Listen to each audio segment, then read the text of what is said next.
히든 포텐셜.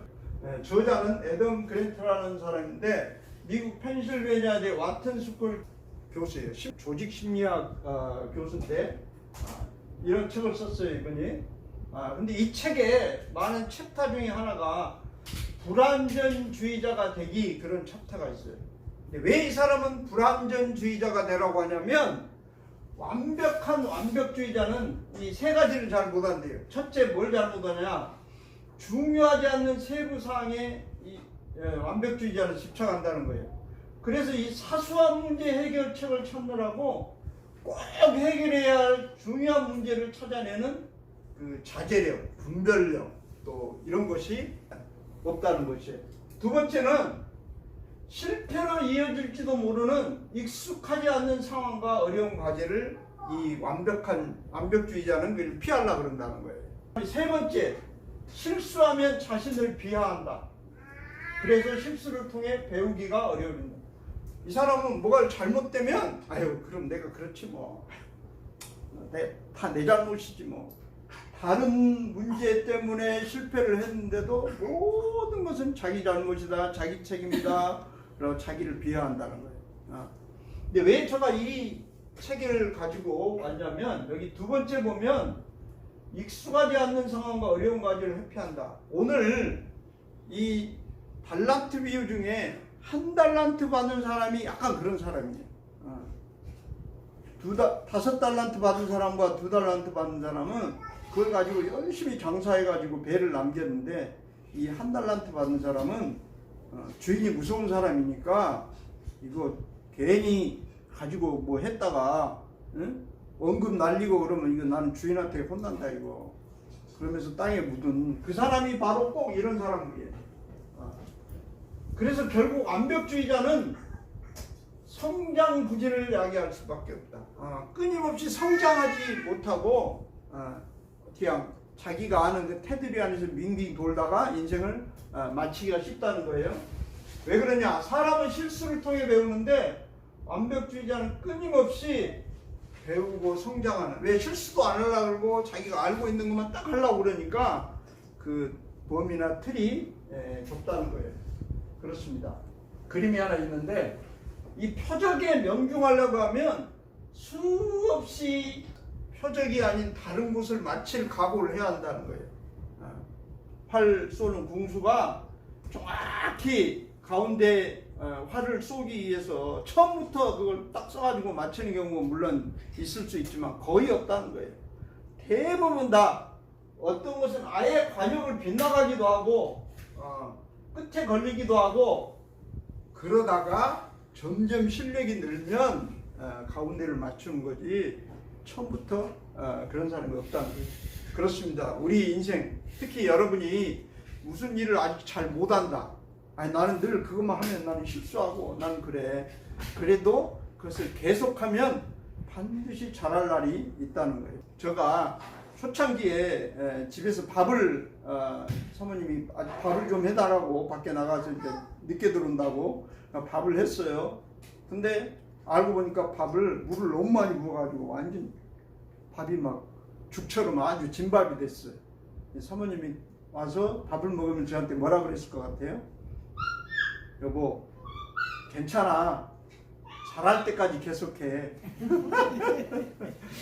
그렇습니다. 여러분, 잘 못해도 괜찮아요. 잘할 때까지 계속하면 밥이 없어가지고 못 먹는 것보다는 죽 같은 밥이라도 먹는 게 감사하죠.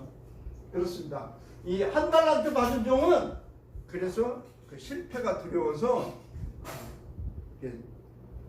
그 달란트를 땅속에 숨겼어요.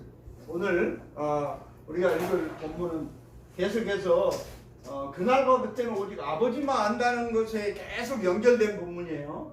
24장 42절부터 51절에는 충성된 종과 악한 종이 나오죠. 근데 그때 악한 종은 어떤 사람이에요? 아니야 주인 지금 안 와. 아니 작년에도 안 하고 지난달에도 안 하고 어제도 안 왔는데 안 와. 주인 천천히 와. 걱정 마. 그런 사람이 악한 종이었죠. 그러나 충성된 종은 언제 올지 모르고 맡긴 일을 잘하는 종이 충성종이에요. 열처녀 비유에서 미련한 처녀와 슬기로운 처녀가 있었죠. 이 미련한 처녀는 자기가 가지고 있는 등잔에 있는 기름이 다 타기 전에 주님 올 거야. 이렇게 생각하는 사람이 미련한 처녀. 슬기로운 처녀였어요? 아니야. 주님 언제 올지 몰라. 그러니까 물론 이 기름이 다 타기 전에 올 수도 있지만 혹시 이 기름이 다 떨어진 다음에 올 수도 있어. 그러니까 예비 기름통을 준비한 처녀는 슬기로운 처녀예요. 근데 이제 오늘은 달란트 비유예요. 이것도 결국 다 연결된 건데 마태복음 25장에도 있지만 누가복음 19장에도 있는데 약간 비슷한 내용인데 약간 달라요. 한번 읽어보겠습니다. 25장 14 시작. 또 어떤 사람이 타국에 갈 때 그 종들을 불러 자기 소유를 맡긴 것 같으니, 여기 보면 14절에 또라는 단어로 시작하고 있어요. 이 말은 앞에 있는 이야기처럼 뭐 그런 뜻이에요. 또 그 이야기가 계속 된다는 거예요. 15절 시작. 각각 그 재능대로 한 사람에게는 5달란트를, 한 사람에게는 2달란트를, 한 사람에게는 1달란트를 주고 떠났더니, 여기 보면 이 각각 그 재능대로 주인이 이 종들의 재능을 알았어요. 이 사람에게는 5달란트 줘도 돼, 이 사람에게는 2달란트 줘도 돼, 이 사람에게는 1달란트 줘도 돼. 이것을 다 알고 주인이 준 거예요. 근데 이 5달란트가 도대체 얼마고 2달란트랑 1달란트가 얼마 정도 되냐? 이 1달란트는 6천 데나리온이, 이미 알고 있는 사람은 알지만 1 데나리온은 그럼 얼마냐? 그때 당시 노동자 하루 흡사이겠다 그래요. 그러니까 6천 데나리온은 16년치 연봉이에요. 예를 들면 조금 낮게 잡아서 1년 연봉이 2천만 원이다. 16년 연봉을 합하면 얼마가 되냐? 3억 2천만 원 정도 돼요. 그러니까 5달란트 받은 사람은 16억 정도 되는 거예요. 그리고 2달란트 받은 사람은 6억 4천, 1달란트 받은 사람은 3억 2천만 원 정도. 그 정도 되는, 이렇게 엄청난 돈이에요. 사실 이것은 뭐 100만 원, 200만 원 주고 간 게 아니라 엄청난 자본금을 주고 주인이 사실 떠났다는 사실이에요. 같이 읽습니다. 시작. 5달란트 받는 자는 바로 가서 그것으로 장사하여 또 5달란트를 남기고, 여기서 바로 가서 이 말이 중요해요. 바로 가서. 왜 이 5달란트 받은 사람은 바로 갔을까요?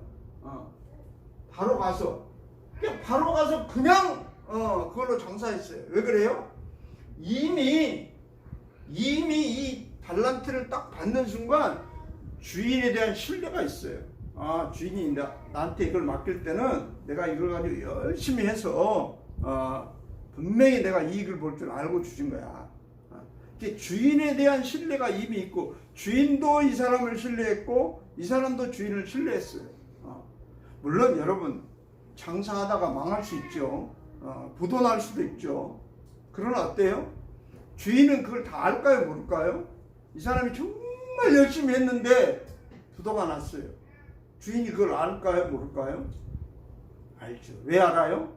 우리가 마태복음을 계속해서 우리가 이 마태복음을 공부하고 있지만 하나님은 은밀한 중에 보고 계신다 그랬어요. 그러니까 은밀한 중에 그걸 다 알고 계시는 거예요. 그러니까 실패해도 그것 가지고 뭐 주인은 너 결과만 가지고 주인이 뭐 혼내고 그럴 뿐이 아니에요. 주인은 물론 결과도 중요하지만 이 주인은 과정을 굉장히 중요시하는 주인이라는 사실을 이 사람이 이미 알았어요. 그러니까 그러니까 바로 가가지고 그 일을 할 수 있는 거예요. 2달란트 받는다. 같이 읽습니다. 시작. 2달란트 받는 자도 그와 같이 하여 또 2달란트를 남겼습니다. 그와 같이 하여 이 사람도 바로 가서 그렇게 했다는 거예요. 여러분, 우리가 정말 이 어떤 신뢰가 딱 쌓여 있는 사람은 그냥 그걸 바로 해요. 우리 식으로 말하면 그냥 해요. 막 따지고 계산하고 이거 뭐 망하면 어쩌지, 뭐 이거 큰일 나지, 이거 이러다가 내가 부도나면 어때? 이러지 않는다는 거예요. 부도나도 주인이 이미 다 알 거니까. 자, 18절 같이 읽습니다. 시작. 한 달란트 받은 자는 가서 땅을 파고 그 주인의 돈을 감추어 넣었더니. 그래서 이 한 달란트 받은 자는 가서 땅을 파요. 이 사람은 바로 장사를 안 하고 이 딱 받고 고민을 했을 거예요. 물론 이제 다른 주석에 보면 그런 표현도 있긴 있어요. 왜 쟤한테는 5달란트 주고 왜 쟤한테는 2달란트 주고 왜 나한테는 1달란트밖에 안 줘? 응? 뭐야 이거 주인이 나 무시하네? 화가 나가지고 응? 주인한테 억한 심정을 가지고 땅속에 그래 네 거 내가 그대로 놔둬 그대로 줄게 그렇다고 하는 주석도 있긴 있어요. 그러나 여기서는 초점은 그것이 아니고 자 같이 읽습니다. 시작. 오랜 후에 그 종들이 주인이 돌아와 그들과 결산할 때 결산할 날이 반드시 있다는 거예요. 하나님이 우리에게 재능을 줬어요. 우리는 누구나 다 그 사람이 잘하는 거 있어요. 좋아하는 거 있어요. 그 사람이 그것만 하면 성과를 내는 게 있어요. 근데 그런다고 맡겨놓고 끝! 이게 아니라 반드시 결산할 날이 있어요. 그래 어떻게 했니? 이걸 반드시 주인이 와서 묻는 날이 있어요. 할렐루야. 우리 인생도 하나님이 네 마음대로 살아 이게 아니라 반드시 결산할 날이 있다는 것을 우리가 알고 살아야 한다는 사실이에요.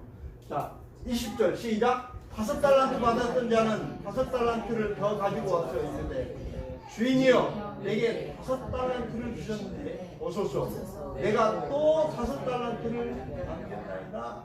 여기 보면 물론 여기 이제 제가 보소서라는 단어를 색을 특별하게 칠했는데 자랑스러운 거예요. 주인이요 보세요 내가 이렇게 했어요. 이런 자랑하는 마음으로 물론 여기에 뭐 자랑하는 마음 그런 게 없지만 이게 자랑스러운 거예요. 주인 앞에 자랑하고 싶은 거예요. 하나님 내가 인생 이렇게 살았어요. 이렇게 자랑하고 싶은 게 있어요. 봐보세요. 뭐 그런 얘기가 있잖아요. 아들이 학교에서 100점을 맞아가지고 이 시험지를 100점 맞은 시험지를 가방에 안 넣고 그냥 들고 막 동네에 자랑을 하면 들어왔대요. 그래서 엄마한테 하고 막 자랑하고 싶어서 엄마 앞에서 야 뭔데 그렇게 흔들어? 그러니까 엄마 이거 봐봐.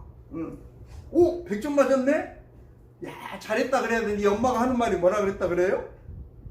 야 100점 몇 명 맞았니? 근데 우리가 잘하면 자랑하고 싶잖아요. 이 사람도 자랑하고 싶었던 거예요.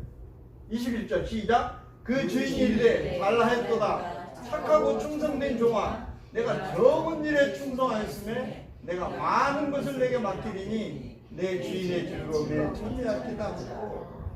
주인은 반드시 잘한 사람에게 보상이 있어요. 무슨 보상이에요? 물론 칭찬되죠. 이야 넌 착하고 충성된 종이구나. 그러지만 내가 적은 일에 충성했으니까 내가 너한테 5달란트 맡겼는데 이제는 내가 더 많이 맡겨줄게. 일을 맡겨주신다는 거예요. 자 22절 시작. 2달란트 받았다고 와서 이르되 주인이여 내게 2달란트를 주셨는데 보소서 내가 또 2달란트를 남겼네. 똑같아 이 사람도. 보세요 주인님. 주인한테 자랑하고 싶은 거예요. 자 23절 시작. 그 주인이 이르되 잘하였도다 착하고 충성된 종아 내가 적은 일에 충성하였으면 내가 많은 것을 내게 맡기리니 내 주인의 즐거움에 참여할지어다. 그렇습니다. 적은 일에 충성한 이 종을 착하고 충성된 종이라고 그러는 거예요. 자, 근데 이제 24절 같이 읽습니다. 시작. 1달란트 받았던 자는 와서 이르되 주인이여 당신은 굳은 사람이라 심지 않은 데서 거두고 해치지 않은 데서 모으는 줄을 내가 알았으므로. 이 사람은 1달란트 받은 사람은 주인을 굳은 사람으로 알았어요. 근데 제가 이 굳은이라는 단어 스클레로스 안드로포스인데 굳은 사람.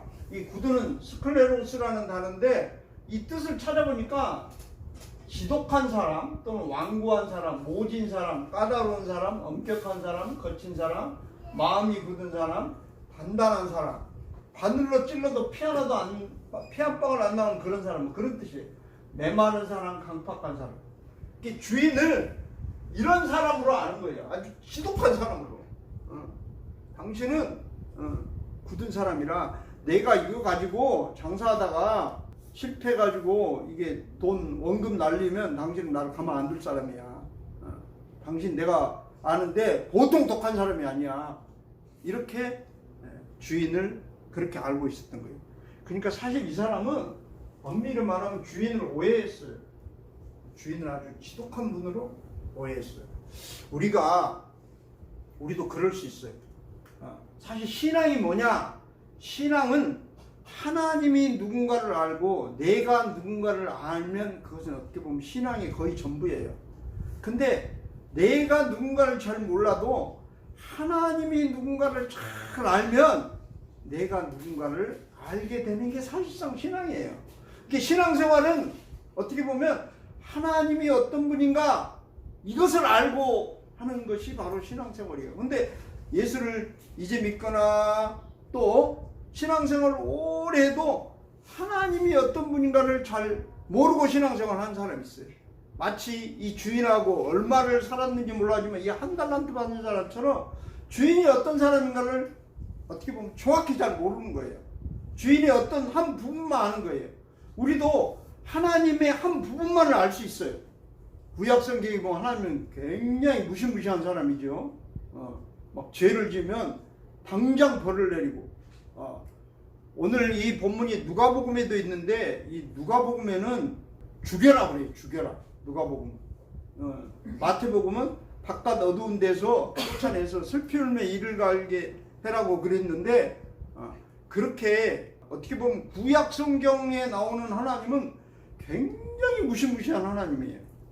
근데 여러분도 뭐 저하고 같이 오래 공부한 분은 알지만 이 신약 성경에는 여호와라는 이름이 안 나오죠. 예수라는 이름이 나오죠. 그래서 이 예수님 어떤 분이에요? 구약의 여호와는 어떻게 보면 죄를 지은 벌을 하는 어떻게 보면 분이었는데, 이 신약에 나온 이 예수님 어떤 분이에요?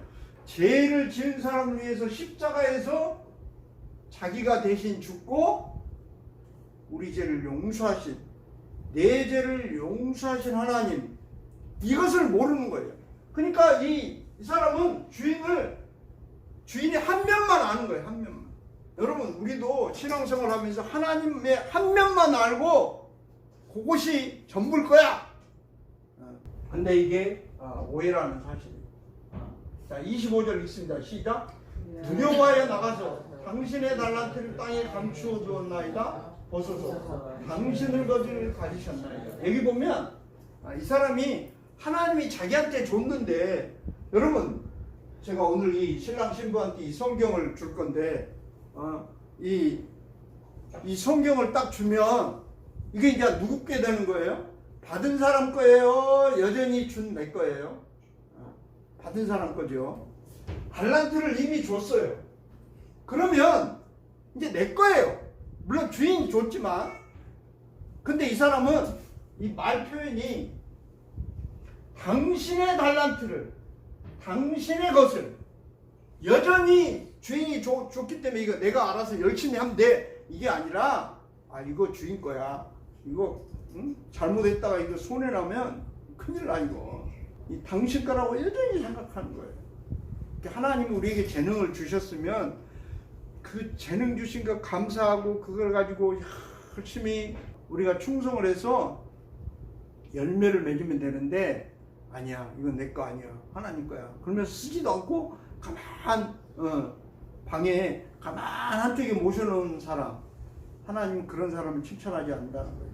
하나님이 주신 재능을 열심히, 물론 그게 작은 일에 충성이라고 그러는데, 그 나한테 맡긴 그 작은 거에 충성하면 하나님 반드시 많은 것을 우리에게 주시는 분인데, 그렇습니다. 두려워하여, 이 두려움은 겁이 나서, 무서워서, 놀라서.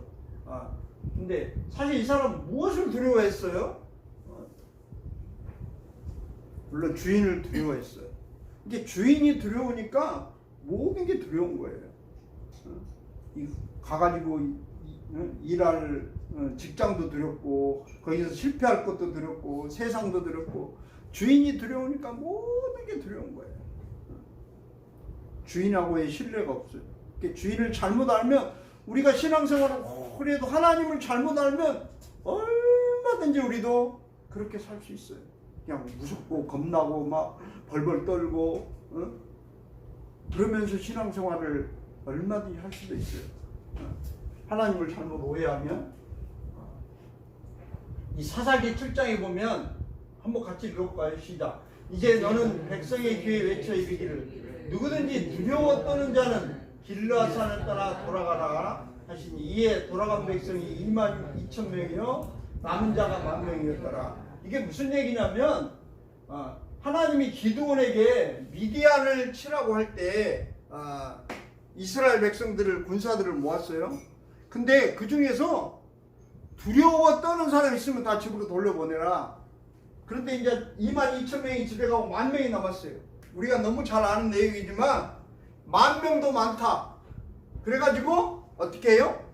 그 중에 300명을 골라가지고 기드온 300명 용사 두려운 사람은 집으로 가라는 거예요. 집으로 돌려보내라. 아니 여러분 적이 무서웠고 벌벌 떨고 하나님이 우리와 함께 한다는 것이 믿어지지 않으면 두렵죠. 그러니까 이 사람들은 집으로 돌려보내라는 거예요. 이 사무엘상에 보면 같이 한번 읽을까요? 시작. 이스라엘 모든 사람이 그 사람을 보고 심히 두려워하여 그 앞에서 도망하며 이것은 다윗이 블레셋 장구 골리앗이 창과 칼을 가지고 와가지고 막 이스라엘에게 겁을 주니까 이스라엘 사람이 다 놀라가지고 겁나는데 그때 어때요? 다 두려워하는데 두려워하지 않는 사람이 한 사람이 있었어요. 우리가 너무 잘 알지만 다윗이 뭐라 그래요? 야 너는 칼과 단창으로 나한테 오지만 나는 만군의 여호와의 이름으로 내가 너한테 간다. 그러면서 아무 칼도 창도 갖지 않고 돌멩이 가지고 나가가지고 이 골리앗 장군을 때려는 피하네요.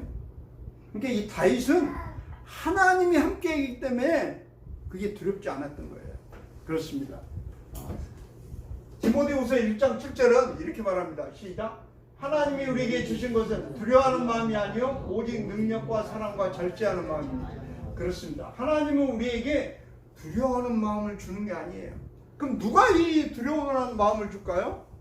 사단이 우리로 하여금 두렵게 만들어가지고 우리가 아무것도 못하도록 우리를 벌벌 떨게 만들고 움츠러들게 만들고 우리를 위축되게 만드는 것이 바로 사단의 전략이에요. 그렇습니다. 같이 한번 읽습니다. 시편 61편 시작. 나의 영혼아 잠잠히 하나님만 바라라. 물은 나의 소망이 그로부터 나오는도다. 한 번 더 같이 읽습니다. 시작. 너는 범사의 그를 인정하라. 그리하면 내 길을 지도하시리라. 그렇습니다. 하나님이 어떤 분인가를 알고 하나님을 인정하는 분, 그분은 하나님이 도우신다. 그렇습니다. 그 두려움은 결국 뭐 때문에 생기냐? 하나님이 누군지를 모르거나 하나님을 잘못 알고 있거나 하나님을 믿지 않을 때 두려움이 생긴다는 거예요. 그렇습니다. 하나님을 우리가 붙들고 가면 하나님이 나와 함께 하신다. 이러면 두려움이 사라지죠. 같이 읽습니다. 시작. 그 주인이 대답하여 이르되 악하고 게으른 종아 나는 심지 않은 데서 거두고 해치지 않은 데서 모으는 줄로 내가 알았느냐? 이게 내가 알았느냐? 너는 잘못 알고 있다. 너는 그렇게 알았니? 나는 그런 사람이 아니야.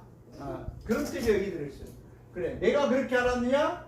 그러면 네가 그렇게 안 대로 내가 해줄게. 어떻게 보면 우리가 수없이 마태복음을 하면서 예수님이 네 믿음대로 되리라 그렇게 말하잖아요. 하나님을 그렇게 알고 있는 사람은 어쩔 수 없는 거예요. 그래서 우리가 이 달란트 비유를 통해서 하나님은 그런 분이 아니었구나. 그것을 아는 은혜가 있기를 주의 이름으로 축복합니다. 27절 시작. 그러면 내가 마땅히 내 돈을 취리하는 자들에게 맡겼다가 내가 돌아와서 내 원금과 이자를 받게 했을 것이니라 하고, 야 네가 그렇게 그걸 가지고 내가 무서운 걸 알고 장사하다가 혹시 부도날까 겁이 났으면 그것을 취리하는 자, 여기서 취리하는 자는 그게 바로 은행이에요. 은행. 요즘으로만은 은행에. 은행으로 맡기면 내가 왔을 때 원금 찾아갖고 오고 이자도 같이 받을 것 아니냐. 28절 시작. 그에게서 그 한 달란트를 빼앗아 10달란트 가진 자에게 주라. 무릇 있는 자는 마다 풍족하게 되고 없는 자는 그 있는 것까지 빼앗기리라. 이 무익한 종을 바꿔 놓은 대로 내쫓으라. 거기서 슬프며 이를 갈리라 합니다. 아멘. 아멘. 그렇습니다. 주인을 자기 생각대로 다 안다고 그렇게 여기는 거, 이거야말로 얼마나 어리석은가. 그래서 우리가 열심히 성경을 읽고 공부하고 이렇게 설교를 듣는 것도 하나님이 이런 분이구나, 그것을 우리가 알아가는 과정입니다. 여러분, 하나님이 어떤 분인가를 잘 알고, 정말 하나님은 성령으로 오셔서 우리와 함께 하시는 분. 그렇습니다. 하나님이 어떤 분인가 잘못 알고 여러분이 가진 달란트를 혹시 땅에 묻어두고 있지는 않습니까? 여러분, 맡긴 그걸로 작은 일이라도 충성하면 하나님은 반드시 많은 것으로 맡겨주시고 우리에게 더, 지금까지도 복을 주신 하나님 앞으로 더 복을 주실 줄 믿습니다. 할렐루야. 마지막 적용 질문 있고 설교를 마치려고 합니다. 시작. 같이 있습니다. 시작. 나는 걱정하며 두려워하며 사는 사람인가, 하나님을 주인으로 믿고 작은 일에 충성하며 사는 사람인가? 여러분 어떤 사람인가요? 여러분을 돌아보며 여러분이 하나님이 복 주시는 정말 작은 일에 충성하며 사는 사람 되기를 축복합니다. 저는 오늘 찬송가 183장 주님이 약속한 성령 간절히 기다려 성령의 담비를 부어 새 생명 주옵소서. 갈급한 내 심령에 성령을 부어주소서. 성령은 어떤 사람이 받아요? 갈급해가지고 내가 꼭 받고 싶어하는 사람이 성령을, 하나님이 그런 사람에게 성령을 주신다는 사실이에요. 하나님께 183장으로 영광 돌립니다.